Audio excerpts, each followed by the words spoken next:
This tutorial is about the map and the different features on it, or most of them.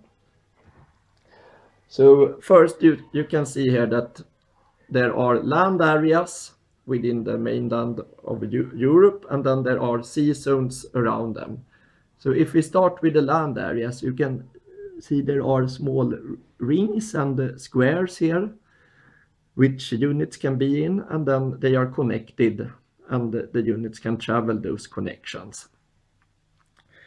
So what do these different forms of areas mean? Those squares are called keys. They are fortified locations, and they are centra for economic income, and they are very important to have, because they give income and they also give victory points.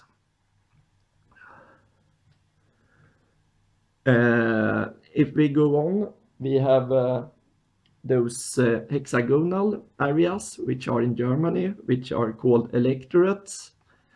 They are most important for the Protestant, and we'll talk about the different powers later,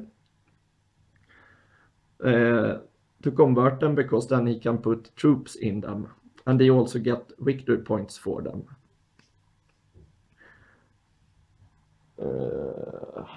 There are also normal fortified spaces, these eight corner areas. They are just ordinary villages or whatever, but which are fortified, so they are more easily defended. Those circular areas, they are just normal areas that don't give any income and are not fortified, and they are very easy to conquer. There are 6 different major powers, in other words, players in this game. And they are all, their home areas are marked by a specific color. So if we start here in the corner, we have the Ottoman with this dark green color. Then we have the Habsburg Empire, which is the yellow color, which contains all of Spain from the start, the south of Italy, and all of Germany. We have the Papacy, the purple color. They have very few areas in the center of Italy. They more aim at converting back areas to the Catholic faith than on armies. Then we have France. Here they have this kind of dark blue color. England with the red color. And finally we have the Protestant with brown color, but the Protestant is not on the map from the start. They start by doing the Reformation in Wittenberg and spreading it over Germany. Each area can be controlled both politically and religiously. From the start, the home areas are controlled by their own power, and then you don't need a control marker. For example, this area is controlled by France from the start. If you conquer another area, you put a control marker. For example, Turin is controlled by France from the start, so they have a control marker. But for Europe, except for the Ottoman Empire, where they are Muslims and Orthodox Christians, there are 2 sides for each control marker. This one means this area is Catholic, but it can also be Protestant if it's upside down, and this whitish color.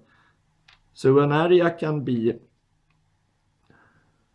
now this area belongs to the Habsburgs and it's Catholic. Now it belongs to the Habsburgs, but is Protestantic. And it's the same with the French markers. This is a Catholic French area, and if it's reformed, it can be turned to Protestantic marker. These square areas, the economic centra that you can see here, for example, the papacy starts with the 2 of them. They have each country have a certain number of those markers, and if we quickly look at the cards that govern the different countries, and we look at the papacy card, we see down here that two of those square markers are away, and they are on the board, of course, and the other markers are put above the rest of the squares. And this means that you can see directly how much victory points and how many cards, and that's economic income you get there. If the papacy conquers a new economic center, they take this one and put it on the economic center, and you can see how much victory points and the income they have after that. There are different language zones, and they are limited by the background color. For example, this light blue behind France is a French speaking area, and this brown is German speaking, and the red is English speaking. And that's important for, at least for when translating the Bible to different languages. I should say something about the smaller countries as well. The major powers were 6, the 6 that I went through before. There are also some smaller minor countries that you can conquer or ally. And for example, there is this light green here, which is Hungary, which is at war with the Ottoman from the start. There is also Venice, which is the orange, spread out over islands. Genoa, pink, Scotland. And then there are also gray areas that are neutral but don't have a name, and you can't ally with them, but you can conquer them and convert them to Catholicism or Protestantism. So I think that was all for this tutorial.